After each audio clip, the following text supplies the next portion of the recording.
তুমি কি আমার গোলাপ হবে? যৌক্তিক দরবারে ফিরে আসলাম। ব্রয়লারের ঠ্যাং আমার বউর দরকার নাই। ভাই বাঙালি হচ্ছে এক আজব প্রাণী। এ জায়গা পাগলামি সাগলামি না করলে কোনো ভাত নেই। আপনি কুত্তা নিয়ে আর মশার কয়েল জ্বালিয়ে পাশে ভিডিও করুন, আপনি রাতারাতি ভাইরাল। কিন্তু আপনি একটা সোশ্যাল কন্টেন্ট তৈরি করুন, আপনার ভিডিও কেউ দেখবে না। এখন থেকে কিছুদিন এখানে নিয়মিত কথা হবে। কাফি নাকি কুত্তা কাফি কি যেন ছেলেটার নাম, যাই হোক। তা এই ছেলেটা মশার কয়েল জ্বালিয়ে আর পাশে কুত্তা নিয়ে ভিডিও বানায়, তাতেই সে রাতারাতি ভাইরাল। আর এর ফ্যানেরা হচ্ছে অরিজিনাল বোকাসোদা। দেখেন ভাই একবার অটোগ্রাফ নেওয়ার জন্য কি করে।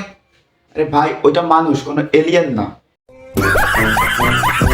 এরা ফেসবুকে 2-1 মিলিয়ন ফ্যান ফলোয়ার বানাতে পারে না, এরা হয়ে যায় সব বড় বড় ইনফ্লুয়েন্সার।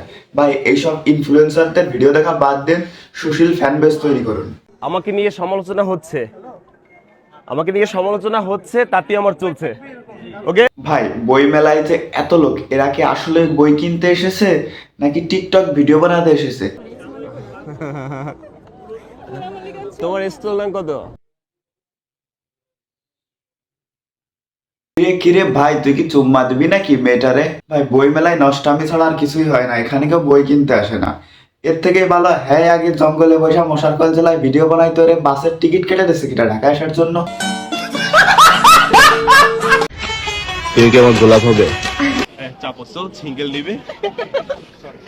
স্প্রে দিয়ে মশা মারার যুগে এসেও পাশে কুকুর নিয়ে মশার কয়েল জ্বালিয়ে যেদিন ভিডিও বানিয়ে আপনাদের সিম্প্যাথি অর্জন করেছে, সেদিন আপনারা কোথায় ছিলেন? আজকে একটা মেয়ের হাত ধরেছে বলে আপনারা সমালোচনা করতে আসছেন। দোষ তো আমি দেব আগে অডিয়েন্সের। আপনাদের মতো কিছু বোকাচোদা অডিয়েন্স আছে বলেই তার ফেসবুকে 2 মিলিয়ন ফলোয়ার হয়। আমি আমার প্রাক্তনকে কখনো ক্ষমা করবো না। পৃথিবীর সমস্ত নারী পুরুষ তারাও যদি ক্ষমা করে দেয় তবুও আমি ক্ষমা করবো না। কাফি ভাই একদম সেকা খেয়ে বেকা হয়ে গেলেন। শুধু ভিডিও দেখলে হবে, সাবস্ক্রাইব করা লাগবে না।